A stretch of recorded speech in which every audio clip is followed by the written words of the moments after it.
Yo nací el 24 de febrero de 1939 en esta ciudad, en la ciudad de Puebla. Soy hijo de el señor Jesús Morales Quirvan y de la señora Socorro Tapia Onofre. Entonces, clase media, yo diría baja cuando es el momento de mi nacimiento, y que un poco avanza a clase media media. Después, en aquel entonces, pues, es el año son los años de la Guerra Mundial, de la Segunda Guerra Mundial, la posguerra después y el mercado negro. Entonces ser clase media es ser clase media media, yo creo que es ser clase media, a lo mejor comparándola con ahora, clase media alta de ahora, ¿verdad? Aunque allí en aquel entonces había muchas deficiencias. Entonces me toca estudiar en una escuela privada, paso un poco de mi tiempo en una escuela oficial, es decir, la primaria la hago en la Academia Militar Inés Zaragoza, y luego salgo de ahí al terminar la primaria para entrar primero de secundaria a la todavía entonces secundaria socialista Venustiano Carranza, donde de alguna manera me tocan una serie de maestros que curiosamente después, cuando regreso al Zaragoza, son mis maestros también en la preparatoria y en la secundaria. Es decir, son maestros que correspondían al esquema socialista que pregonaba la escuela secundaria, no sé, Jorge Rubén Huerta, Julio César Pacheco, curiosamente nos da clases Ramón Díaz Ordaz, el hermano mayor de Gustavo, con una posición totalmente liberal y diferente, y por supuesto nada autoritaria en comparación con Gustavo. En fin, entonces yo creo que ahí empieza a gestarse un poco el punto de vista de por qué hacer cosas. Una de las situaciones que se plantean, quizá dices tú, los antecedentes del por qué involucrarse en movimientos sociales. Bueno, parece ser, según me platicaba mi padre, él estuvo involucrado en movimientos sociales, me platicaba en las diferentes elecciones, en algún momento fue perseguido de Maximino Ávila Camacho, etcétera, etcétera, no sé, compañero te recordarás de Esteban González, el Pachón, quizá eso, y que él de alguna manera siempre, una de las cosas que decía es que me acuerdo que tenía un verso que él ponía en sus libros. Él estudió Derecho y no se quedó en el último año y no terminó. Y él ponía en sus libros Derecho y todo esto, este verso que era, creo que Díaz Pinón, ese de nadie tiene derecho a lo superfluo mientras alguien carezca de lo necesario. Entonces yo creo que esto de alguna manera me influyó. Decía que estudié primero secundaria en la Venustiano Carranza, luego de ahí regreso al Zaragoza, donde en el momento de regresar automáticamente me eligen presidente de la Sociedad de Alumnos, que es la primera vez que hay presidencia de la Sociedad de Alumnos, y soy presidente de la Sociedad de Alumnos durante el segundo año de secundaria, tercero de secundaria, y primero y segundo prepa. En aquel entonces eran 2 años de prepa solamente. Al terminar la preparatoria, era una escuela militar, entonces había una serie de reglas no escritas, pero que se respetaban en el terreno de lo militar, y era que, por ejemplo, si alguien cometía un error en un servicio, tenía que perder el pelo. Y había jerarquías, es decir, a los rasos, a los cadetes, nos pelaban todos, y y así había jerarquías hasta llegar a los oficiales.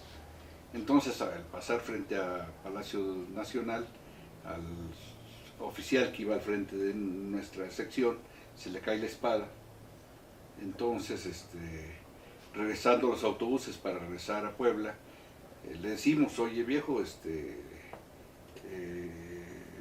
tienes que pelarte. Y dijo: sí, claro, por supuesto. Entonces no teníamos derecho, yo era cadete, aunque era presidente, era cadete no acepté jamás ningún grado. Entonces, en alguna ocasión que estábamos arrestados, aprovechamos que él no se había pelado y le dijimos: oye, Leopoldo, pues pélate, ¿no? Y dijo: ¿quién me va a pelar? Entonces le dije yo, y lo pelé. Entonces me hicieron todo un consejo de honor, me enjuiciaron en la escuela, hubo defensores, etcétera, etcétera, junto con mi primo Hugo Manlio Huerta, que es de los que están en la fotografía del 1 de mayo, cuando toman el 1 de mayo de 61, cuando toman la universidad. Sí, él ya falleció. Entonces nos enjuician a los dos y nos terminan expulsando de la escuela. Aunque desafortunadamente para ellos éramos los mejores alumnos de la escuela, entonces después nos tienen que solicitar que regresemos a recibir nuestros premios y todo esto, porque como comentaba hace rato, nuestros maestros eran, pues, no sé, los maestros clásicos de aquel entonces, de españoles que venían de refugiados de la Guerra Civil Española, no sé, Sánchez Rodríguez, Fernández de Arena, Chucho Martínez y Martínez, decía yo, Jorge Rubén Huerta, María del Carmen Pérez H, etcétera, que de inmediato, tan pronto como nos expulsan, como éramos los mejores alumnos, ellos dicen, una cosa es la cuestión militar, otra cosa es la universidad, la estudiantil. Por lo tanto nosotros, porque además eran inspectores de la UAP, nosotros no aceptamos ser expulsados. Entonces nos reciben de nuevo solamente para fines de los exámenes. Entonces yo creo que esto de alguna manera me marca, porque pues tuvimos que estar mi primo y yo, y otro muchacho, Carlos Cacho, que parece que ya falleció, tuvimos que estar 30 días en la 25 zona militar, durmiendo en el suelo, entre ratas y cucarachas y maltratados por los soldados como si de veras fuéramos presos comunes y como si fuéramos, yo tenía en aquel entonces 16 años, pues. Entonces nos maltrataban mucho. Yo creo que esto empezó a formar, junto con lo otro, decía yo, de nadie tiene derecho a lo superfluo mientras se encarezca lo necesario, empezó a conformar una personalidad en la cual me oponía permanentemente a lo que yo consideraba que era injusto. También antes de terminar la preparatoria, un compañero abogado, que es abogado actualmente, Reinaldo Soto Madrigal, me invitó, junto con otros 2 compañeros de la misma escuela, de la misma preparatoria, a incorporarnos a la AJEF. La AJEF es los jóvenes de la masonería, Asociación de Jóvenes Esperanza de la Fraternidad, y le entramos a la masonería. ¿En qué año fue? Esto debe de haber sido, híjole, nos debemos de haber sido en 1950. ¿Cuándo fue lo de laica? Debe ser 56, ¿no? Más o menos. 54, 55. Porque estábamos presos y ahí tenían radiecito los soldados y oímos que acaban de mandar el Sputnik con laica al espacio y nosotros estábamos presos, entonces fue ese año. Y a principios de ese año fue que nos incorporamos a la AJEF. Entonces, una masonería que es muy diferente a la masonería conocida, la masonería yo diría incluso tradicional, una masonería que desde entonces los AJEFs era un grupo contestatario, éramos gente que participaba tanto en las prepas Benito Juárez, en la prepa del Madero, en la prepa del Zaragoza, y ahí de alguna manera se discutían explícitamente todos los problemas. Por supuesto, posteriormente, todavía como AJEFs, la Revolución Cubana, por supuesto, la Revolución Cubana antes de la toma de posesión, antes de la toma de que bajaran de Sierra Maestra, es decir, cuando veíamos a los guerrilleros, a los barbones, pues, etcétera, en todo esto, ¿sí? Vivimos muy de cerca, chamacos, pues, la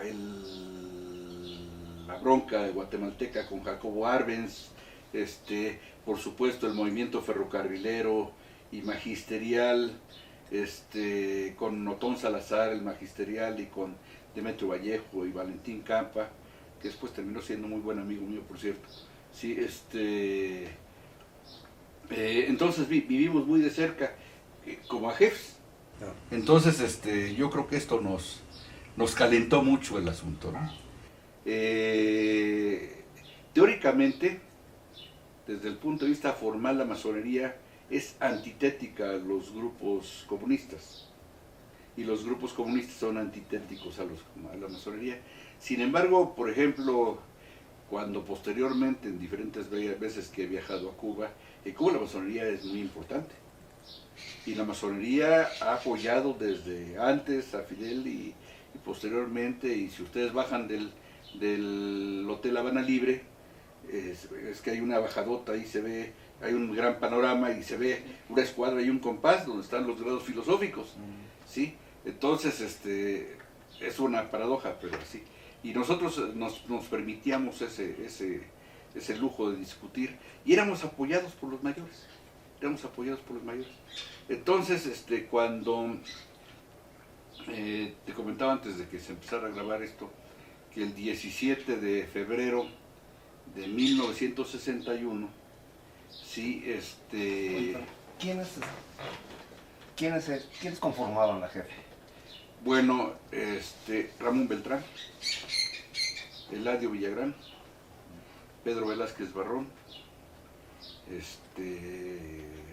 Fausto Antonio García Santibáñez, Arturo Santibáñez, Alfredo Romero Palma,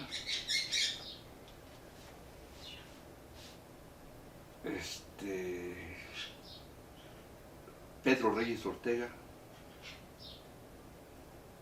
más o menos son los que me acuerdo. Sí. Entonces, discutíamos y todo esto, y decíamos, veíamos lo de la Revolución Cubana, y entonces el 17 de febrero de 1961 empezó el año con una serie de movimientos latinoamericanos para romper relaciones con Cuba. Entonces la OEA se puso violenta y toda la cosa, y el primero que rompió relaciones con Cuba fue Perú. El presidente de Perú era en aquel entonces Manuel Prado. Y Manuel Prado viene precisamente a Puebla el 17 de febrero. Entonces nosotros desde el 15 de febrero, el 14 de febrero que sabíamos que iba a venir, empezamos a platicar qué hay que hacer, qué hacemos para que todos son la jefe. Para que, sí, los AJEF, en Logia AJEF, sí. ¿Qué hacemos para protestar? Y pues nuestra impotencia y todo esto, quiero decir que jugábamos prácticamente con francotiradores porque no teníamos ninguna relación con nadie. Es decir, el único que de alguna manera nos visitaba ocasionalmente era José Luis Naval, que después ya fuimos camaradas en el partido. Por cierto, Cid de León, primo de Manuel Cid de León. Sí, entonces él visitaba a la jefe y platicaba con nosotros. Iba con un muchacho de Baja California, no me acuerdo cómo se llamaba. Sí, y platicábamos entonces en ese contexto, dentro de la impotencia que tenemos, se nos ocurrió hacer una pinta. Compramos chapopote, lo disolvimos con gasolina y nos pusimos a pintar dos cosas.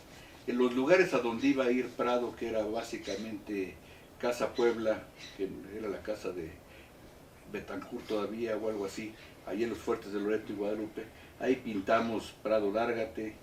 Iba a visitar el Museo de la Revolución en la 6 Oriente, donde también pintamos, esto es cuna de la Revolución en América, rompe relaciones también con nosotros.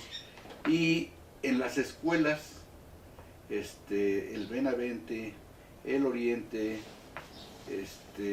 la que está enfrente del Museo de la Revolución, creo que estaba una escuela, creo que el Unión, uno de estos, Unión y Patria, creo uno de estos, que fue también donde pintamos. Entonces pintamos ahí, aquí se viola el artículo 3º constitucional. Precisamente pintamos en la escuela, después íbamos a empezar a pintar, y tenemos los primeros brochazos en el Museo de la Revolución, y en ese momento nos cayeron las patrullas. Y fue la primera vez que yo caí en la cárcel por andar en este tipo de actividades, ¿no? Entonces, los pescaron a todos, excepto a Fausto Antonio, que si bien era de nuestra edad, tenía una característica, él era muy chaparrito. Y entonces iba además de traje. Entonces se quedó a un lado y en el momento que llegaron las patrullas, le dije, tú, chamaquito, ¿qué estás haciendo aquí, cabrón? Lárgate. Y que lo corren. Entonces nos metieron a todos menos a él, ¿no? Sí, es decir, Alfredo Romero Palma, Ramón Beltrán, Fausto Antonio, Arturo Santibáñez, Velázquez Barrón, Eladio Villagrán y a mí. Nos metieron en la cárcel. Que curiosamente nos soltaron a las 5 de la tarde. Acá vale la pena una anécdota interesante. Era gobernador Fausto Ortega. Y entonces Fausto Ortega, en la comida que le ofreció a Manuel Prado, el presidente del Perú, a la hora de ofrecerle la comida, dice, quiero hacer un brindis por la hermana República de Cuba. Perú, Perú, Perú, Perú. Y todo el mundo se soltó la carcajada, ¿no? Bueno, tan pronto como Prado salió de Puebla, a nosotros nos soltaron. Me acuerdo que estaba de jefe de policía un señor Manuel Bernal, que nos interrogaba y nos mandaba a llamar. No nos lastimaron, nada más nos interrogaban y simplemente nos soltaron a las 5 o 6 de la tarde. Sí, platicando con Ramón Beltrán y platicando después, creemos que desde este punto de vista esto a nosotros nos radicalizó. Es decir, estar en la cárcel, ser interrogados, nos faltaba el respeto. El cuate decía, ya sé que los están mandando fuerzas extranjeras, ya sé que están recibiendo. Ahí fue la primera vez que oímos, atribuyéndonos a nosotros que estábamos recibiendo oro de Moscú y de La Habana, etcétera. Entonces, pues nosotros sabíamos que nadie los había invitado y que éramos nosotros, y nos daba mucho coraje mientras estábamos platicando en los separos ahí en la 7 Norte, que ahí era donde nos tenían. ¿Cómo era posible que no pensaran que nosotros habíamos pensado hacerlo? Pues de forma paralela a esto, decíamos, ahí está un movimiento universitario, donde está Chato Núñez, donde está Raúl Cerón, donde está Cito Vera, digo, de los que recuerdo, que se llamaba la Gran Comisión, que firmaban como la Gran Comisión y que exigían la democratización de la universidad, el que la universidad no estuviera en las condiciones en las que estaba, denunciaba con relativa frecuencia lo de el asunto del Consejo de Honor, que estaba integrado por caballeros de Colón, hijas de María, etcétera, etcétera. Sí. Y de forma paralela establecimos contacto con el ingeniero Ancona, que curiosamente estaba precisamente donde estaba la oficina de la Gran Comisión, en la Reforma, Reforma debe ser entre la 3 Sur y 5 Sur. 303.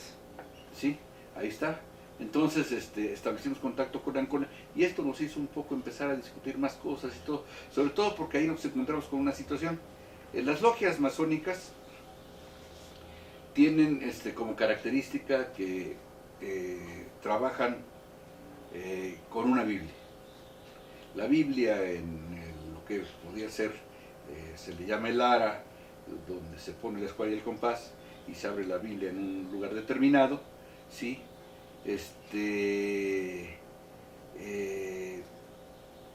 Ancona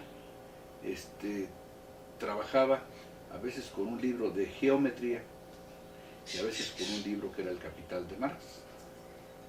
Entonces fue una diferencia interesante. Se hablaba de la rigidez de la masonería, de que no permitía desviaciones, y ya el grupo de Ancona, que era un grupo independiente, pues nos permitió ver que esto no era estrictamente como era. Entonces, esto junto con la Gran Comisión, el movimiento de la Gran Comisión, que pegaba sus volantitos y todo esto, pues yo creo que hizo crecer la inquietud. Yo creo que ya había mucha inquietud en la universidad.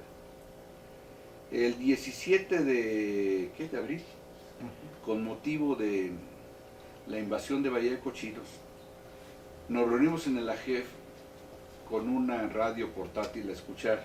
En aquel entonces me acuerdo que la XW estaba transmitiendo de forma alarmista, ella decía que ya habían llegado los mercenarios, ya habían llegado incluso que habían tomado La Habana, que habían ya prendido a Fidel, que ya lo habían matado, etcétera, etcétera. Y eran noticias así, todo esto. Para las 6, 7 de la noche, que era la hora que nos reuníamos, decidimos qué hacemos. Y nos salimos a protestar. Y nos salimos los 10, 12 que éramos de la JEF, y nos salimos al Zócalo, ¿sí?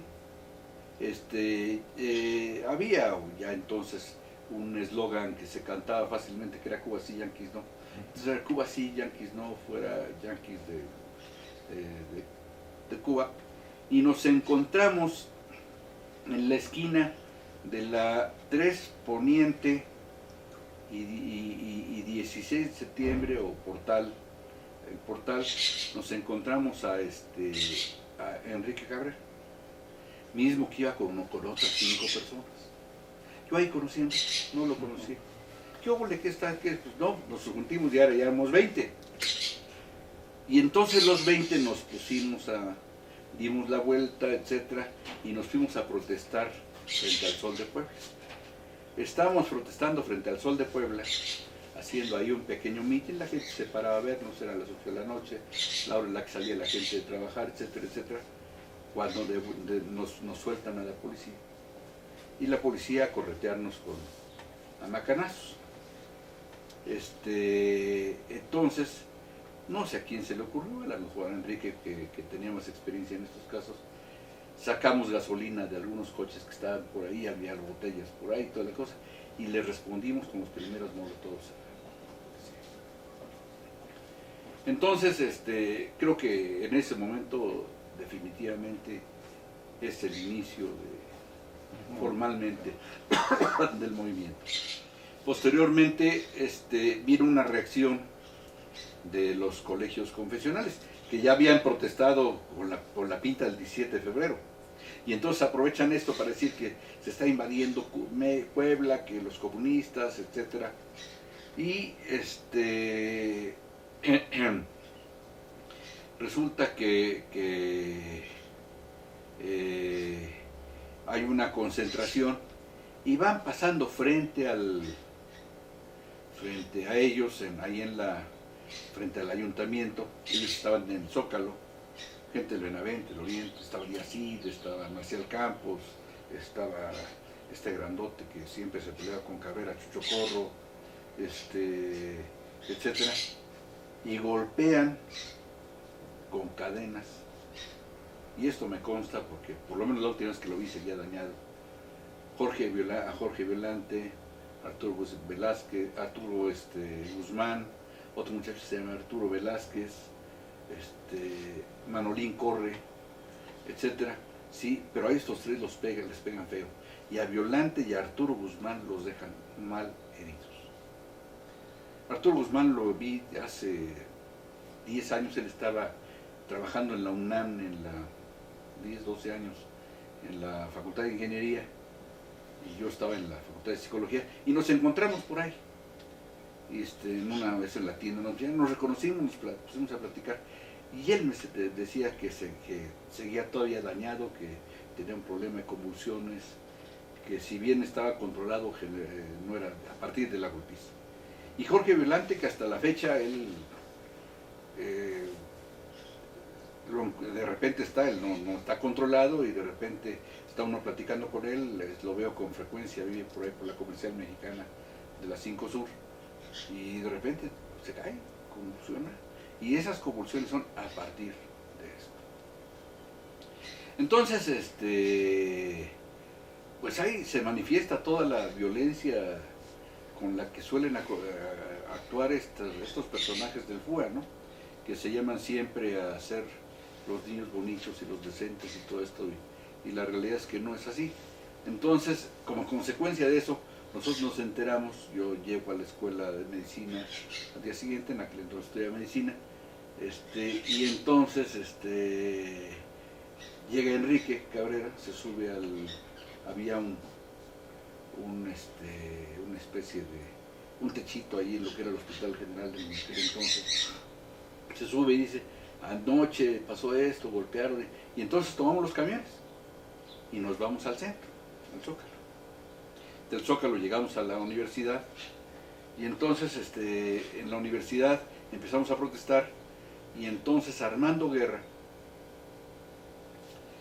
en aquel entonces, pues éramos una universidad muy pequeña, caray, se dice que teníamos 5,000 alumnos cuando mucho, ¿sí? Cuando mucho. Entonces todo se notificaba por medio de un pizarrón que escribía el señor Sánchez, por cierto, con una letra muy bonita, ¿sí? Entonces de repente sale y se escribe en el pizarrón, se suspenden las clases hasta nuevo aviso. Para esto el cuate se sale al balcón, muchachos, se intentaba el balcón de rectoría, por supuesto no lo pelamos, entonces manda a poner y cuando se suspenden las clases hasta nuevo aviso. Entonces Julio Glockner está abajo. Dice, ¿qué va a suspenderse las clases? Chingar a su madre, que no sé qué. Vamos a partirles la madre. ¿Sí? Y entonces estamos ahí los AGEPs y toda la cosa, nos reunimos y decimos, vamos pues, y está Chito y estaban todos y vamos pues, y nos vamos caminando toda la 4, tomamos la 2 hasta llegar al Benavente, donde nos encontramos a Ramón Rodríguez Familiar, que era el comandante de la 25 zona, que sabíamos que era masón. Entonces le pedimos que, vamos, que nos dejen, ¿no? Se le dice, ahora pues 5 minutos para partir la madre. Y de veras son 5 minutos. Pero 5 minutos, si llevamos piedras, si llevamos todo esto, 5 minutos bastaron para romper todos los vidrios de adelante. Después nos enteramos de que dentro de la Benavente había gente armada. Es decir, desde entonces ya el FUA siempre se había preocupado por tener, esto era antes de que el Yunque existiera y todo esto, sus fuerzas de choque. Y entonces tenían gente armada dispuestos a, porque íbamos según esto a tomar el edificio y todo esto. Entonces, pues ya enardecidos porque le habíamos roto los vidrios al Benavente, dijimos, vamos al oriente, dijo Ramón Rodríguez, no muchachos, ahí la dejamos, ¿eh? Y pues entendimos y lo dejamos, ya ahí se quedó. Esto provocó que al día siguiente todo el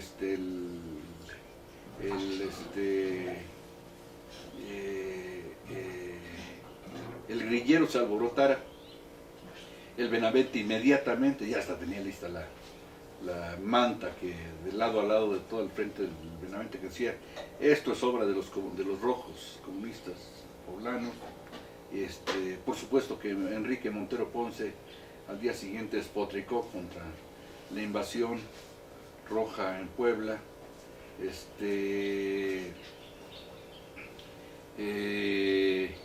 Las escuelas, todas las escuelas hablaron incluso de cerrar, y el comité coordinador empresarial o algo así hablaron de cerrar y hablar de empezar a cancelar sus trabajos y toda la cosa porque los comunistas habían tomado la ciudad, ¿no? Entonces ahí se viene ya todo en serie, ¿sí? Es decir, cerrada la universidad, nuevamente ahí hay 2 tipos de reuniones.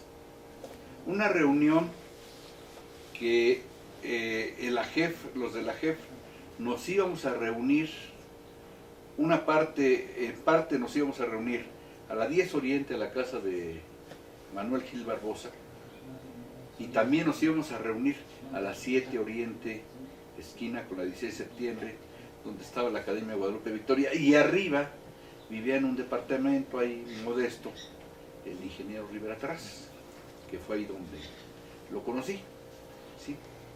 Entonces llegábamos ahí veíamos la táctica a seguir, platicábamos, veíamos, etc.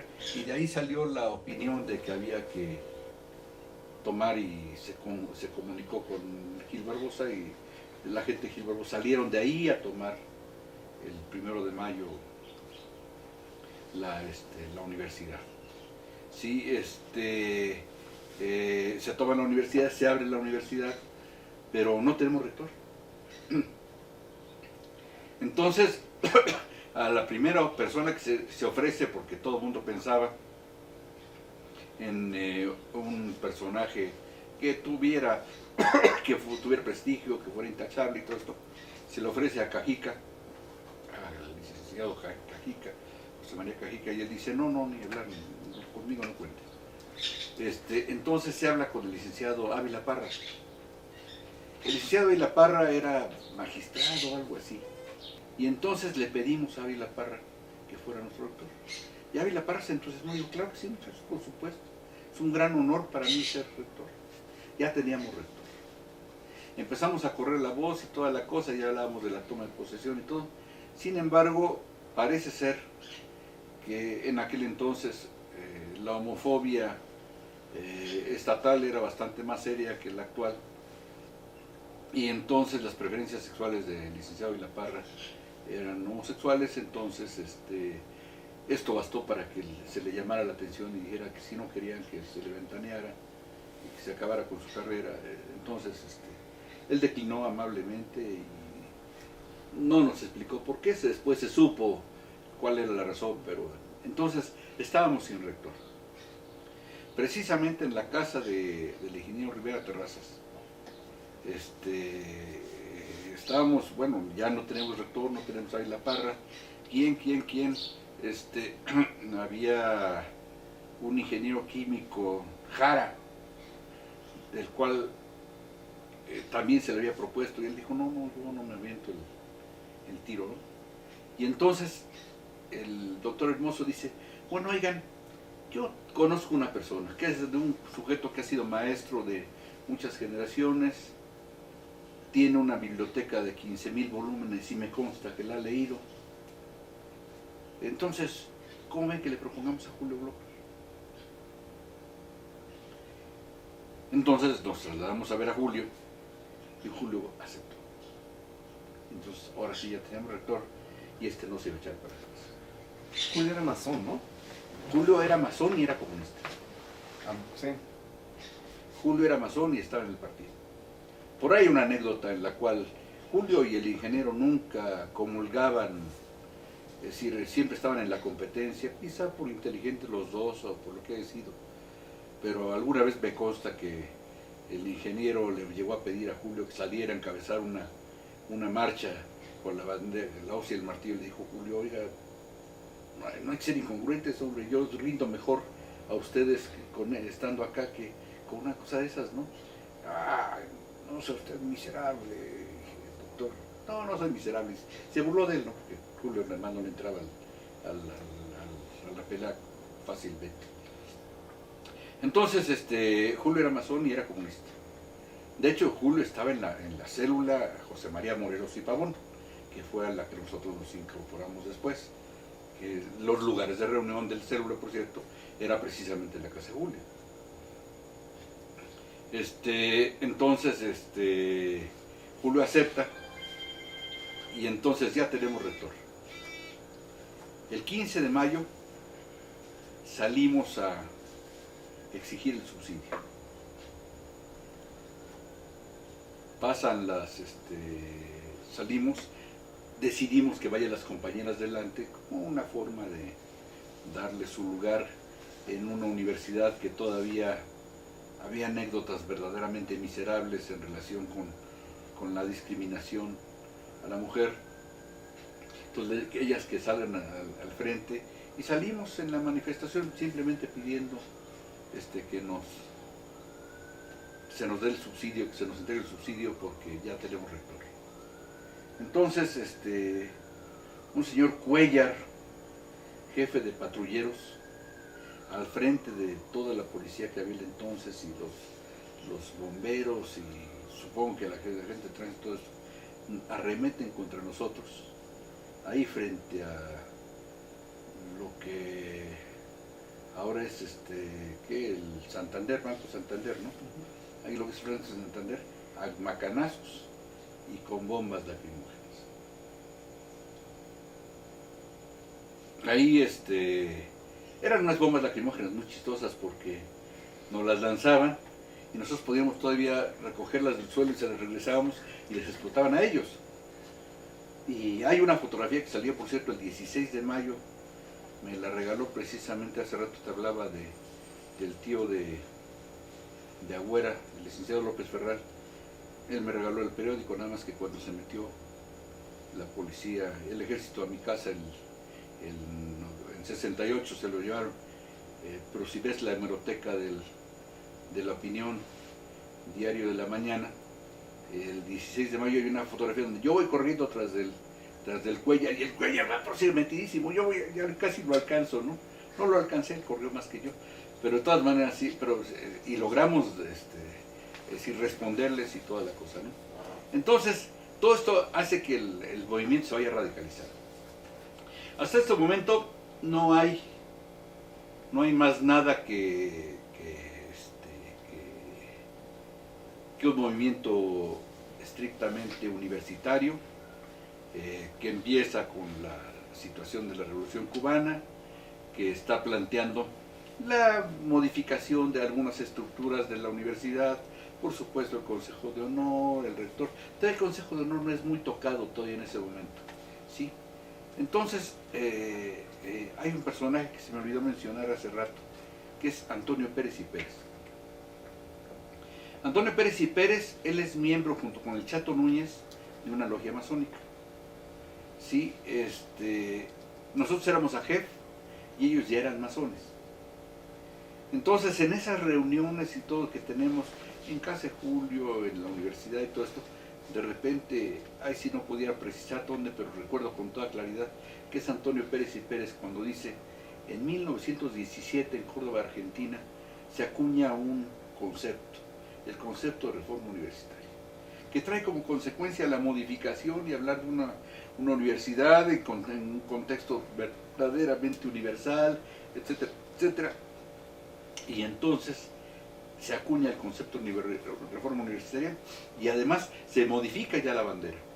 Ya no es el movimiento nada más de defensa de la Revolución Cubana, ya no es el movimiento de queremos que se vaya el rector y nos entreguen el dinero, de que nuestro rector ya es Julio Glogner, etcétera, sino ya es el movimiento de reforma universitaria. Y yo creo que si algún día hay que hacer un homenaje, pues habría que hacérselo precisamente a Antonio Pérez y Pérez. Él falleció en condiciones muy tristes, ciego y todo esto, hace ya muchos años. Pero yo creo que había que mencionarlo a él, él es yo creo que no estaba inventando el agua tibia, y era un concepto argentino, pero él fue el quien lo trae y lo implanta en nuestro medio. Entonces, ahí se sigue. Para esto, tú preguntabas hace rato fuera de la grabación, ¿qué es lo que va permitiendo, qué es lo que permite que esto evolucione? La realidad es que para el 15 de mayo yo sabía que el ingeniero Rivera Terrazas era comunista, yo sabía que Julio era comunista, yo sabía que Nacho era comunista, en fin, conocía a algunos comunistas, sabía que mis maestros habían sido comunistas. Por ejemplo, algo que no está debidamente rescatado es que el movimiento de reforma universitaria lo hacen los comunistas, no lo hace Arellano, como por ahí alguna gente ha dado en llamar, lo hace la célula comunista con Arturo, con Jorge Rubén Huerta, con Julio César Pacheco, con el Pato Germán Martínez, etcétera. Y son los verdaderos artífices de la reforma universitaria, etcétera. Entonces, yo sabía que ellos eran comunistas, pero nosotros todavía, ante la acusación de comunistas, me acuerdo que hacíamos una pinta que era muy popular, porque ya no era no solamente la JEF y todo esto, esto había crecido, había una gran cantidad de gente que jalaba con nosotros. Entonces, para esto ya se integró el directorio estudiantil universitario, porque precisamente, curiosamente, el que era presidente de la Federación Estudiantil Poblana era el hijo de Cajica, el después médico José María Cajica, que parece que ya falleció, ¿sí? Entonces, luego se deslindó y quedó un muchacho, creo, Cabanillas, que era el vicepresidente. Entonces, con esto se integra la federación, el director estudiantil universitario, que de primera instancia, los primeros dirigentes es precisamente Cito Beramíquez. Sí, y Cabanillas como miembro de la dirección estudiantil universitaria y con representantes de todas las escuelas. Yo recuerdo, por ejemplo, a René Sánchez por arquitectura, a Raúl Márquez Parra por la prepa nocturna, a Adolfo García por la prepa diurna, a Arturo Santillana por medicina, etcétera. Entonces se conforma de esa manera. Y entonces lo curioso del asunto es que, insisto, pintábamos en todos lados porque estaba lleno, entonces no era el graffiti que yo critico actualmente, que me parece que no tiene ningún sentido, aunque los jóvenes dicen que sí, yo no sé, no lo entiendo. Decíamos, la pinta entonces tenía un sentido, decía cosas, pues. Dice que el graffiti también dice cosas, bueno, será que no lo entiendo en el idioma, pero... Entonces, me acuerdo una pinta que era muy popular, decía, si ser comunista es pelear por la justicia, anótenos en la lista, ¿no? Somos comunistas. Quizás siguiendo un poco la canción de Carlos Puebla, ¿no? Sí, estoy de acuerdo con él, con Fidel. Entonces, para esto, no, insisto, no sabíamos, sin embargo, simpatizábamos, para esto, era obligado en la preparatoria, tanto en la clase de sociología como en historia, etcétera, revisar por lo menos superficialmente a Marx, y entonces en el AGEF nos dedicamos a revisar a Marx. Además empezamos a traer a personajes, trajimos a Roberto Blanco Moeno, trajimos a Vicente Lombardo Toledano, trajimos a Natividad Rosales, lo cual generó, por una parte, que nuestro grupo se creciera en cuanto a simpatizantes, no en cuanto a AGEF propiamente, en cuanto a simpatizantes, pero también creciera en cuanto a la agresión contra nosotros. Porque ya éramos los comunistas, ustedes se acuerdan de Natividad de Rosales, que escribe un libro que se llama La vida secreta amorosa de Jesucristo. Entonces está hablando de los 60, 61, era verdaderamente un sacrilegio, ¿no? Blanco Moeno, Juárez ante Dios y ante los hombres, también otro sacrilegio, ¿no? Don Vicente Lombardo Toledano, por supuesto, ni se diga. Entonces ya establecían un maridaje entre los comunistas y los AGEFs éramos comunistas. En ese momento se da una situación interesante. Las logias de Puebla, dado que nosotros éramos comunistas, nos expulsan de la Hermosilla. Entonces esto, en vez de pues, apaciguarnos, pues, nos hace todavía más reactivos, pues, en una reacción violenta en contra de esto. Entonces, excepto una logia, la logia Emancipadores de Puebla, que dice, los expulsan, yo los acepto, y Emancipadores nos acoge con ellos. Y entonces nos entramos Emancipadores y entramos, mientras unos nos están diciendo que somos los monstruos, estos nos están haciendo héroes, ¿no?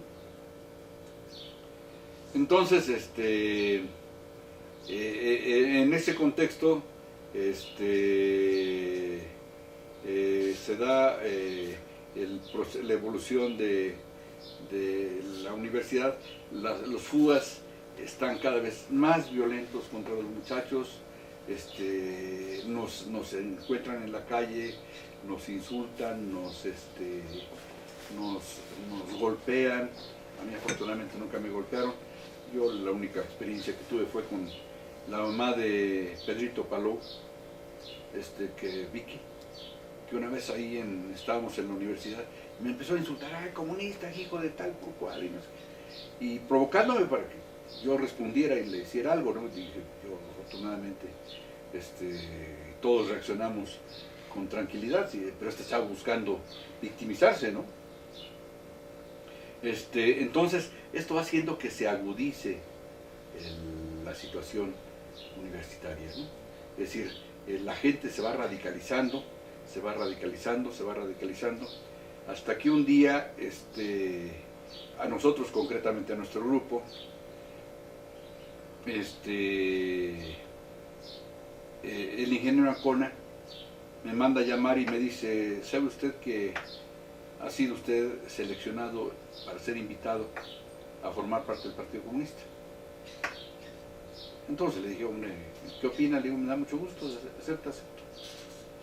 Después me enteré que ya Alfredo Romero ya había ingresado al partido, entonces entro yo después que Alfredo Romero Palma.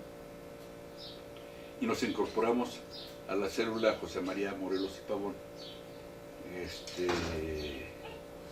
Y ahí nos desarrollamos, ¿no?